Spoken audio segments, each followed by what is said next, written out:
જૂનાગઢના કેશોદમાં 2 દિવસમાં 12 ધણખૂંટના મોતના સમાચાર સામે આવ્યા।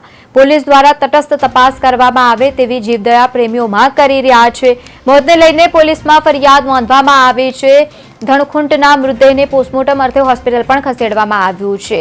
તો 12 ધણખૂંટના મોતને લઈને જીવદયા પ્રેમીઓમાં ભારે રોષ જોવા મળી રહ્યું છે અને તટસ્થ તપાસ કરવામાં આવે તેવી હાલ જીવદયા પ્રેમીઓએ માંગ કરી છે। વેરાવળ રોડ પર 8 ધણખૂંટના મોત बाद फरी માંગરોળ पर पण आ दृश्य प्रकाश में आव्या। વધુ 4 ધણખૂંટના મૃતદેહ મળી આવ્યા છે। બંને જગ્યા પર अलग अलग મોતને લઈને પોલીસમાં ફરિયાદ નોંધાવવામાં આવી છે, ત્યારે વધુ તપાસ કેશોદ પોલીસ દ્વારા કરવામાં આવી રહી છે।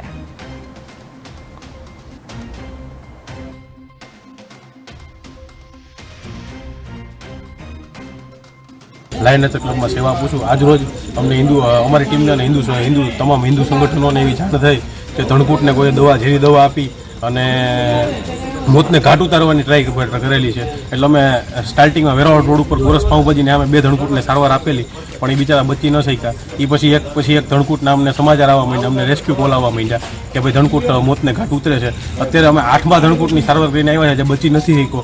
માનવતા મરી પરવારી છે। અત્યારે હાલની તકે આ કોઈએ ઝેરી દવા આપી। કેવદરા પાટિયાની સામે 4 નંદી જે ગંભીર હાલતમાં જોવા મળેલા છે એ મૃત્યુ પામ્યા છે અને ગઈકાલે વેરાવળ રોડ ઉપર પણ આવા 8 નંદીઓ આવા સેમ કેસ જોવા મળેલા છે।